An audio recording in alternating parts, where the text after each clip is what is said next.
Century 21 et ses 915 agences immobilières au service de vos projets partout en France présentent Sud Radio Conseil de famille.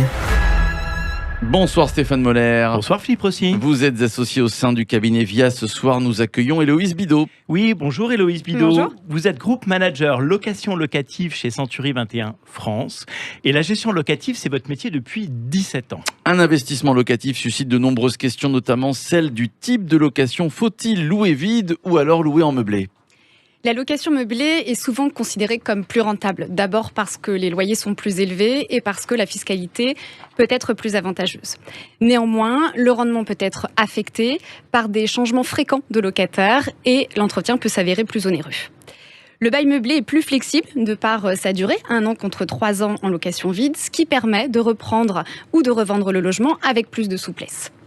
Le bail meublé, comme son nom l'indique, suppose que le logement soit doté de mobilier en nombre et en qualité suffisant pour permettre aux locataires d'y dormir, d'y manger et d'y vivre convenablement. C'est ce que précise le décret du 31 juillet 2015 et définit d'ailleurs la liste du mobilier requis en la matière.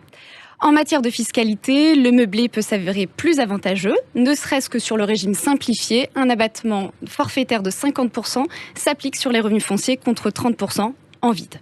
Oui, et dans le cadre du régime réel, il est même possible de déduire un ensemble de charges pour les deux types de location. Mais en meublé, il sera possible de déduire en sus les frais d'acquisition et de financement et d'amortir sous certaines conditions le mobilier ainsi que l'immobilier. Quels sont les autres critères, Héloïse, à prendre en considération ? Eh bien, au-delà des enjeux juridiques et financiers dont on a fait le contour, d'autres éléments sont à prendre en compte pour arbitrer ce choix. D'abord, la localisation du bien.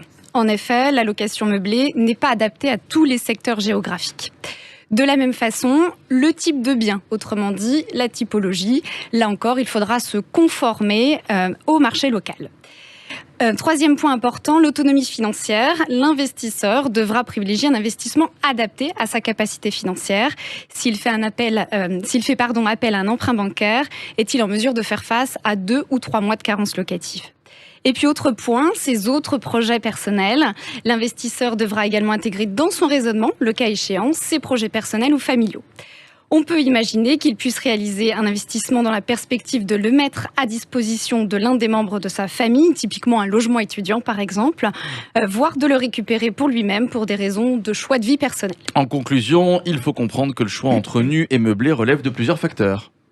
Oui, avant de choisir un mode de location, l'investisseur devra trouver un point d'équilibre entre le type de bien dont il fait l'investissement, sa géolocalisation et son adaptabilité à la situation locale de l'offre et de la demande. Symétriquement, il devra intégrer dans son raisonnement des contraintes personnelles, à la fois liées à son autonomie financière, mais également à des choix de vie à venir, familiaux ou personnels. Donc oui, plusieurs critères sont à prendre en considération. Merci Héloïse. Stéphane, Conseil de famille revient demain. Oui, à demain Philippe. C'était Sud Radio Conseil de famille. avec Century 21 et ses 915 agences immobilières au service de vos projets partout en France.